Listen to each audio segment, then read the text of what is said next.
The X-Men series of comic books by Marvel Comics is home to some of the more iconic characters from Marvel's vast gallery of superheroes. Amongst these characters is the quick-talking, charismatic Cajun thief known as Remy Lebeau, aka Gambit. Introduced in 1990 by the famed X-Men writer Chris Claremont, he was created as a cool 90s character that would appeal to the male audience. This coolness eventually led to more nuanced, complicated character-based storytelling, exploring his past and his actions as a mercenary, still retaining the elements that made him such a compelling character. However, despite his popularity amongst the comic reading audience, he was never properly adapted into live action or animation after the 90s, making him relatively unknown amongst the younger audiences who never grew up reading comics featuring him as I did. Thus, today I would love to take you through his different origins across the comics and different adaptations that have adapted him and explain to you just what exactly his deal is and what makes him so popular amongst X-Men fans. How was Gambit first introduced in Marvel Comics? Gambit was first seen in the Uncanny X-Men Annual Number 14, published in July 1990, but his first appearance in the story proper was in the Uncanny X-Men Number 266, written by Chris Claremont, where he is introduced as a mysterious, charismatic thief. He stumbles into the mansion of the villain Shadow King just as Storm was about to be killed by his possessed henchman. He was introduced in the middle of a story arc where Storm, stuck in the body of a young girl, is forced to escape the clutches of the Shadow King, who seeks to brainwash her and add her to his brainwashed army of henchmen. Storm, in this weakened form, must work together with this mysterious new stranger to survive the attempts on her life. Gambit is instantly portrayed from his first appearance as cool and charismatic. He is even depicted as having a form of charisma-based mutation that allows him to be extremely persuasive to people he talks to, an aspect of his character that was never revisited. He is portrayed as a kind of charming rogue, one who makes a living robbing and stealing, but also possesses the honor and integrity not to abandon Storm, who he believes is a young teenage thief, to her fate. In his words, he would rather save the life of a fellow thief like her than abandon her to make off with the riches of the mansion. He is shown as a smooth talker, quipping with Storm despite the imminent danger therein, and is calm and charismatic under pressure, even almost getting Dr. Shen, another person brainwashed by the Shadow King, to act as his slave under his charms. However, he also possessed an edge of darkness, with his kinetic energy manipulation portrayed as an extremely destructive force, capable of even taking out the Shadow King's brainwashed hounds. This mix of darkness and suave coolness reminds me of another X-Man who was introduced as a supporting character to another Marvel Comics character, none other than Wolverine himself. Similar to Gambit in this issue, Wolverine was initially introduced as a one-off antagonist in The Incredible Hulk, and we can see Gambit's introduction as an attempt to gain another popular supporting X-Men. Just like Wolverine, it is not a stretch to believe that Gambit was introduced to appeal to the teenage male audience that the X-Men had cultivated throughout the years. Both characters are introduced and given only enough characterization to support their role in the story as a supporting character to the main lead, the Hulk for Wolverine and Storm for Gambit. As such, it is notable to see how much of what became the popular characterization of Gambit was already present in his debut appearance. He had the Cajun accent, calling Storm chérie as a term of endearment, the kinetic energy manipulation that gives the objects he throws destructive explosive power, and the visual design which includes long trench coats and headbands. A lot of what made Gambit such an intriguing and character was present right from his first appearance. However, there were plenty of things that were notably different from the popular image of Gambit we know today. He is not shown using his signature playing cards. Instead, he imbues his kinetic energy into specialized throwing darts that he uses as weapons. Even the way he uses kinetic energy is shown to be through his eyes, a detail that is almost never brought up or referenced in modern X-Men comics. Also missing is the iconic bow staff that he uses in close melee combat. Most notable, however, is his ability to charm, which he uses against Dr. Shen, which is tied to his charismatic personality. This suggests another ability that was tied to his original role in the story Claremont had planned before it was scrapped. Gambit, though introduced in Uncanny X-Men number 266, does not receive an origin story in this issue. He merely shows up and helps Storm out of her predicament, allowing the audience to form an opinion on his character while still leaving aspects of him mysterious to the readers, creating intrigue around his appearance. It was only after Gambit became a more integral part of the X-Men as a team that creatives within Marvel Comics decided to properly explore his past and origin. Where does Marvel give Gambit his guild origin? It was in 1993 that Gambit was given his first solo comic miniseries named Gambit. It switches between Gambit's past in the Thieves Guild of New Orleans Orleans, and his present as an X-Man. The series follows up on an X-Men Ghost Rider crossover story where the X-Men meet the thieves and assassins of New Orleans, which Gambit was associated with, ultimately resulting in the death of his former wife Bella Donna Boudreaux. In the miniseries, Gambit finds his past catching up to him as a friend of his from the Thieves Guild finds him at the X-Mansion, stating that the tenuous peace between the Thieves Guild and the Assassins Guild has been broken by the actions of Gambit and the X-Men. As he travels back to New Orleans to get to the truth of the matter, we are given a glimpse of Remy Lebeau's upbringing in the streets of New Orleans by the Thieves Guild. Through Remy's conversations with Rogue, as well as his conversations with other characters from his past, we are given a clearer idea of Remy's past with the Thieves Guild and with Belladonna. We hear Gambit talk about his adoptive father, Jean-Luc Lebeau, who adopted him off the streets. We see Julien, Belladonna's deceased brother, come back to life as a sociopathic, violent assassin, targeting Remy as well as anyone who would keep him away from his sister. We are also introduced to Kandra, the mutant who created the Thieves and Assassins Guilds centuries ago, and who now controls both guilds by supplying them with elixirs of life that grant them immortality at a steep cost or tithe. She manipulates both guilds into serving her while also pitting them against each other to prevent dissent and also for her own entertainment. It is revealed that Kandra is yet another woman Remy had a romantic past with, one that Kandra is eager to exploit to manipulate him for her own ends. Kandra is revealed to be an external, a kind of super powerful mutant who possesses immense power alongside immortality. Other externals include powerful mutant villains such as Apocalypse. This tithe that Kandra collects leaves both guilds in perpetual poverty, trying to extend their mortal lives as much as possible. Remy is ultimately made to fight against both the Thieves and Assassins Guilds by Kandra to punish his defiance of her, which ultimately results in both guilds rebelling against her after growing tired of her tithes and demands. In the end, though Belladonna is awakened from her coma once again, she does not remember him, leaving the dejected Gambit to let her stay with her father and recover, while once again being forced to leave New Orleans by the survivors of the two guilds. This complicated love story Remy shared with Belladonna makes his current love affair with Rogue that much more confusing, as Belladonna, whom he thought was dead, is revealed to be alive, if only barely. We see Rogue struggle with her attraction towards Remy while also having to take care of his comatose ex-fiancée and see the love and torment Remy still feels for Belladonna. In the end, we see Belladonna not remember Gambit at all, while Rogue, disillusioned by the memories she saw of Belladonna and Gambit's time together, leaves him behind as she realizes that he's still in love with Belladonna. Gambit is thus, once again, all alone, with even his newfound friends and allies no closer to seeing his true self or accepting him as who he is. In the final panels of the story, we see him muse sadly at the life of a thief, forced to be alone due to the lack of loyalty in the lives they lead. This particular origin story was created in conjunction with the writers of the X-Men animated series, with the episode revealing Gambit's backstory airing only 2 months after the release of this miniseries. As such, a lot of the lore in the series can also be seen in the animated series as well, which, as we will come to see, is a rarity when it comes to adaptations of Gambit into animation or live action. Where does Marvel reveal his darkest secret? A character that seems to carry as much baggage as Gambit obviously has something to hide, but no one could have imagined how dark or questionable that secret might be. Chris Claremont had introduced him as a mysterious and charismatic addition to the X-Men and originally planned for this charisma and charm to be a cover for his true role as a double agent. While this plan was changed, elements of it were later reused in the Uncanny X-Men from issues 347 to 350, where his dark past is revealed to the X-Men and the audience as a whole. After a series of encounters with Remy's past after he left New Orleans, the mysterious Eric the Red holds a court for Gambit in Antarctica, with Gambit submitting to this trial as a means of repentance and as an opportunity to come clean to his comrades. Eric the Red, in truth a disguised Magneto, acts as the prosecution, while Angel of the X-Men acts as his defense. But Gambit's fate is sealed when he finally reveals the truth of his past. He reveals that in the past, when the kinetic energy in his body became far too much for even him to control, he was scouted out by the villain Mr. Sinister, who employed Remy as a mercenary for various missions. He reduced the brain matter in Remy's brain, allowing the kinetic energy within his body to be lowered to controllable levels. But in return, he was in Sinister's debt and had to do various missions for him. Among these missions was the job of recruiting members for the superhuman group known as the Marauders, consisting of the supervillains Scalp Hunter, Arclight, Scrambler, Vertigo, Harpoon, Riptide, and the infamous X-Men villain Sabretooth. The group, unbeknownst to Remy, was organized to systematically exterminate the race of underground-dwelling mutants known as Morlocks. Morlocks are a group of misshapen, deformed mutants who live in the subterranean tunnels beneath New York City, living in fear of the hatred and discrimination of any mutant visibly different from humans' faces. Though they are often depicted as villains in some stories, the massacre they face at the hands of Mr. Sinister and his lackeys is shown as purely a tragedy. Eric the Red commands Rogue, Gambit's lover, to kiss him to gain full, unrestricted access to his memories for the first time. As Rogue kisses Remy and gains access to his memories, she sees through his eyes how the Marauders butchered the harmless community of Morlocks at the behest of Mr. Sinister, who considered their imperfect forms and mutations an insult to the genetic superiority of mutant kind. We see him try to save the life of one girl as the others massacred the colony, but Eric the Red rebukes his act of kindness, calling it meaningless in the face of the scale of genocide he had helped orchestrate. Gambit's revelation of working for Sinister and forming the Marauders also alienates him from the rest of his team, with Angel in particular violently angry at him, for the Marauders had torn off his wings in an earlier fight with them. Though Gambit does not reject the accusations, he pleads with his team to believe that he has changed since that fateful event. In the fight that ensues, Rogue does help him escape his chains and the court Eric the Red had constructed, but she says that despite everything, she cannot trust Remy anymore, leading to him being abandoned in Antarctica while the X-Men leave on their jets. According to Marvel Comics editor Joe Quesada, this was supposed to be Gambit's final appearance in the X-Men stories, feeling that the character was too old-fashioned to be a fit in the new modern vision Marvel had for the X-Men at the time. Despite this, the character's popularity led to his eventual return from Antarctica and his eventual reunion with Rogue and the X-Men, who eventually managed to forgive him.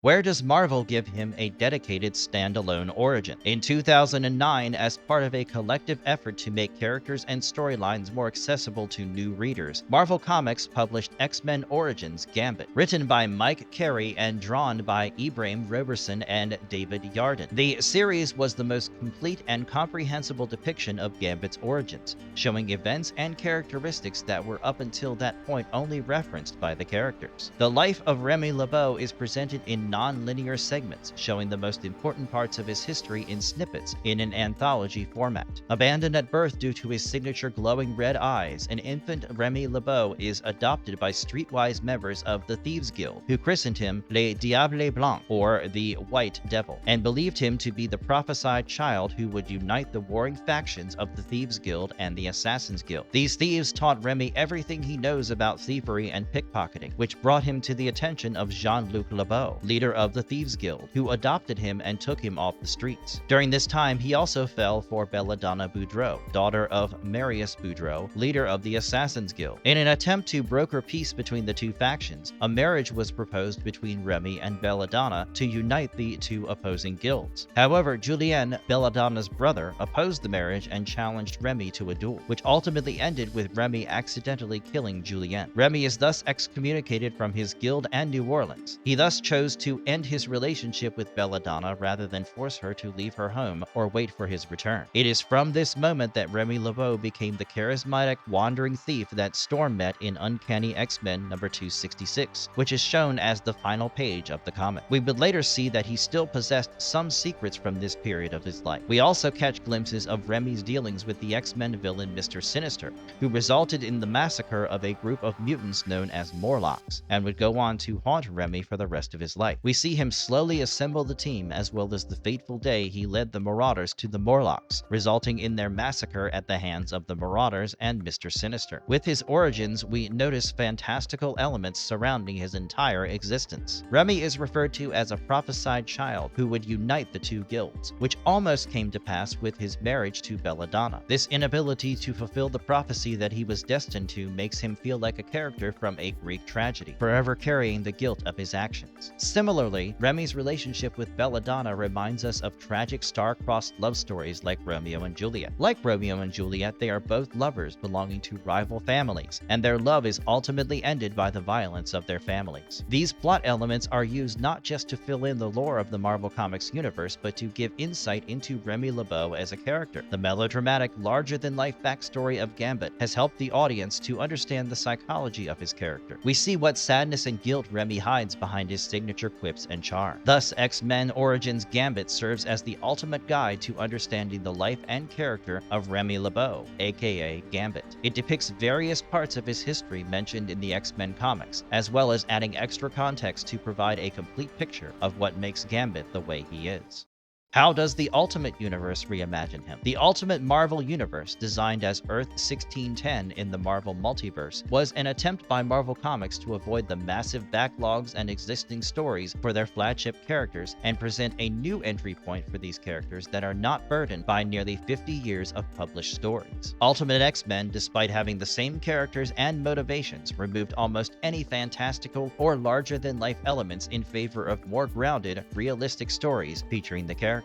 The oppressed existence of the mutants was brought to the foreground more, and the characters had no secret identities anymore, instead having their mutant identities to be their public personas. We can see this in how the Ultimate Universe utilizes the character of Gambit. In this universe, instead of an orphan thief brought up on the streets of New Orleans, Gambit is reimagined as a young mutant boy who was abused by his father and thus ran away from his home. He survived as a pickpocket on the streets of New York, where he was found and used as a tool by Mr. Sinister. He would escape and live in the subways of New York, eventually helping a young girl attacked by gangsters and ultimately saving her life. This event is notable as it is the first time Gambit in this universe would do a morally right act out of kindness and empathy. Gambit would eventually be recruited by the Fenris twins, who gave him his suit to help control his kinetic energy. They would employ him as a thief and a corporate spy and would later guide him to kidnap Rogue from the X-Men to have her join their services as their latest recruit. However, he would eventually fall in love with her, much like his mainline universe counterpart, and after a particular brutal beating courtesy of the Ultimate Wolverine, he would rebel against the Fenris twins and, alongside Rogue, leave their respective homes to live a life together independently. The Ultimate Universe equivalent of Gambit is interesting as, unlike his mainline counterpart, he never rises beyond the role of antagonist to the X-Men. Even when he rebels against his masters, he does not join the X-Men in their mission, only wanting to be with Rogue, who herself leaves the X-Men to be with her lover. This new direction for his character is in line with the Ultimate Marvel Universe, where the characters and stories are darker than the original stories that it chooses to adapt into a more modern context. The Ultimate Universe Gambit is one that never truly leaves his mercenary ways behind, and instead of his love for Rogue redeeming him, he convinces Rogue to leave the X-Men behind and live a life of their own. This can also be seen in how his backstory has been changed in this universe. The Thieves Guild, the Assassins Guild, and his marriage with Belladonna are removed and replaced with a more mundane origin about an abusive childhood and life on the streets. Even his dark backstory of being complicit in Mr. Sinister's crimes is removed in favor of making him a victim of Ultimate Mr. Sinister's experimentations. Instead of a larger-than-life charismatic thief, we see him as a far more brutal and violent character who does not shy away from violent crime and killing if he has to. While this was to streamline the character's complex backstory into one that could be told much more simply through a shorter period of time, we can see that it is this backstory that is used more often than not for adaptations of the character Gambit in other media.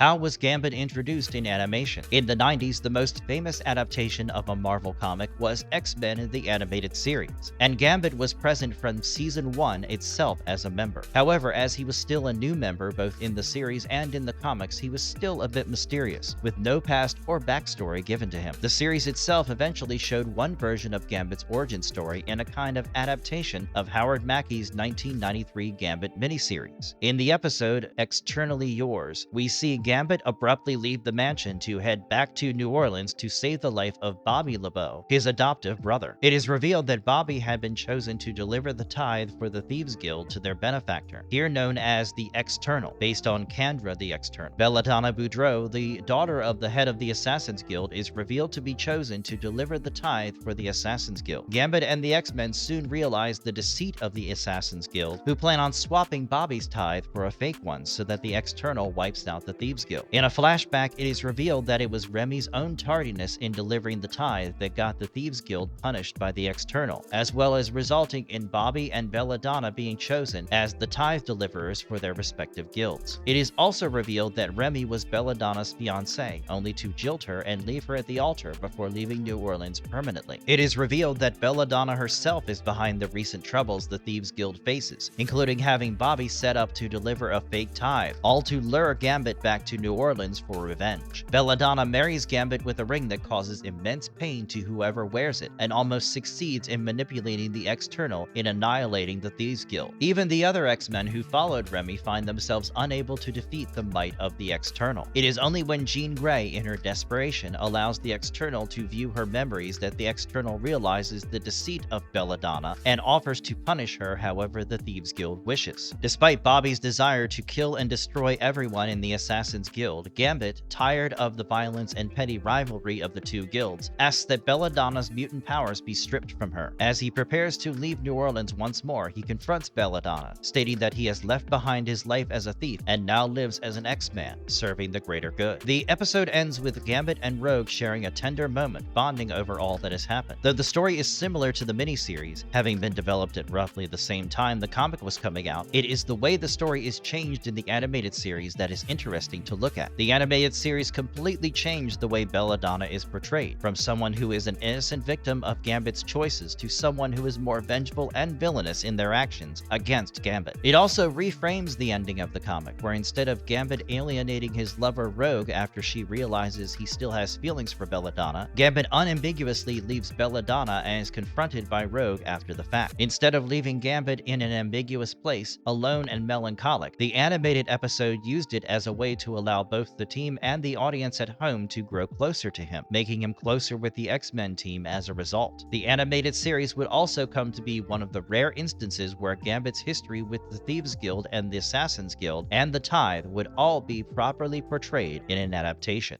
How does X-Men Evolution completely reimagine him? Gambit's second appearance in an X-Men animated series would be in X-Men Evolution, and he could not be more different from his source material compared to the 90s animated series. X-Men Evolution is a series that takes inspiration from the earlier issues of Stan Lee's X-Men comics, portraying the main characters as teenagers struggling to find their place in the world while also dealing with the responsibilities their mutant powers give them. Here, instead of an independent mutant mercenary or an X-Man, Gambit is shown as a member of the Acolytes, a mutant supremacy group led by Magneto himself. Though the Acolytes are obviously inspired by the Brotherhood of Evil Mutants from the comics, only Magneto and Colossus are characters who were part of that organization in the comics. Thus, much of Gambit's appearances pit him against the team he is most famous for joining in the comics. He does not even have a noticeable Cajun accent in the show, with an accent popping up only whenever he speaks in French. Despite this, he still has some qualities of comic Gambit, most notably his soft spot for Rogue, who in this universe is an enemy to him. This is most notable in the episode Cajun Spice in Season 4, which deals with Remy and Rogue as they try to find out the whereabouts of Remy's adoptive father, Jean-Luc. Remy kidnaps Rogue at first, offering her a life separate from the X-Men after she finds herself disillusioned with the team and their methods. However, as they travel to New Orleans and face off against Julien Boudreau and his gang, the Rippers, Rogue learns that Remy only wanted her for her ability to absorb people's memories, allowing him to find out where the Rippers had kidnapped and hidden his father. Unlike the comics, the Thieves Guild that Jean-Luc runs and the gang of Rippers that Julien Boudreau runs are shown as simple street gangs instead of the proper semi-fantastical guilds that Kandra herself set up. Similarly, the system of tithes and the boons that Kandra/the external bestows upon the guilds are not shown at all, instead favoring a more grounded, street-level style criminal organization that significantly streamlines the more fantastical elements of his backstory. This also recontextualizes Remy's backstory, with his relationship with his father being far more strained, as his father only ever valued him for his powers. Despite this, Gambit is shown to love his father to the degree that he risks his own life trying to save him from the Rippers. This darker backstory suits this story perfectly, where Gambit is a more morally ambiguous character that is shown to be more self-centered than the lovable Rogue we know and love from the comics. This decision to reduce the more outlandish and fantastical elements of Gambit's backstory is one that is present in every other X-Men adaptation, which is a recurring theme with almost every X-Men character who has a fantastical origin that would be hard to properly adapt into film. The episode ends with him ultimately leaving his father, giving Rogue only a card of the Queen of Hearts as something to remember him by. Rogue's experiences with Remy allow her to rejoin the X-Men with a fresh perspective, allowing her to become an integral part of the X-Men in their fights coming up. In a later episode, we see in a vision of the future that Remy eventually ends up joining the X-Men anyway as a future member, proving that even in this darker universe, Remy ultimately finds the good within himself to join the side of the X-Men and fight for a just world with mutants and humans alike.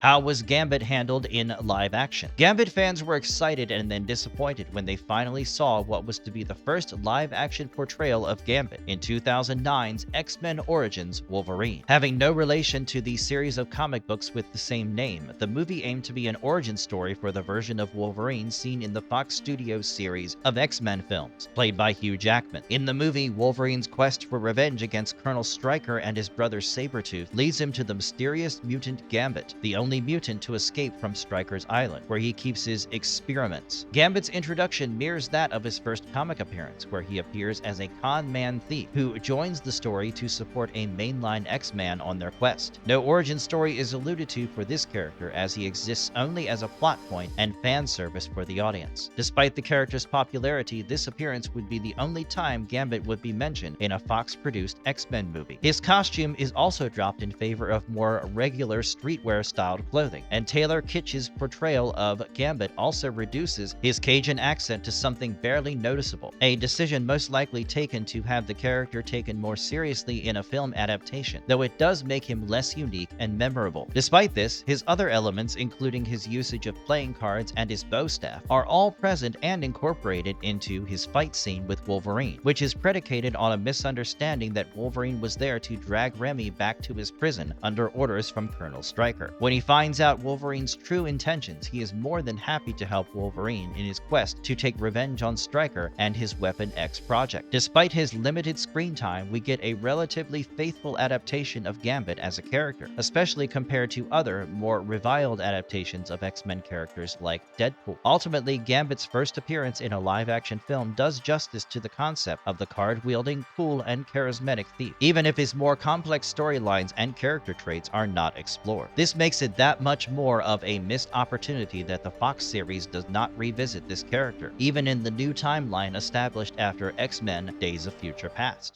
How does the MCU finally give Gambit his live-action moment? After the release of X-Men Origins Wolverine, people at Fox have consistently tried to get a solo Gambit film made, with Channing Tatum replacing Taylor Kitsch in the lead role. Tatum, a native of New Orleans much like Remy Lebeau himself, expressed excitement at the prospect of playing what he called the most punk rock of the superheroes. However, this dream would remain unfulfilled, as to this day, Tatum's solo Gambit film has failed to enter production. It is this backstory that makes the fact that, after nearly a decade after the film was first announced, we finally got to see Tatum wear the iconic costume and do the Cajun accent in 2024's Deadpool and Wolverine. Such a treat. Deadpool and Wolverine follows Deadpool traveling through different universes in search of a Wolverine to act as an anchor being for his universe, only to discover the Void at the end of time, a desolate wasteland where time criminals are sent by the Time Variance Authority. Deadpool and a Wolverine variant are sent here for their universe-hopping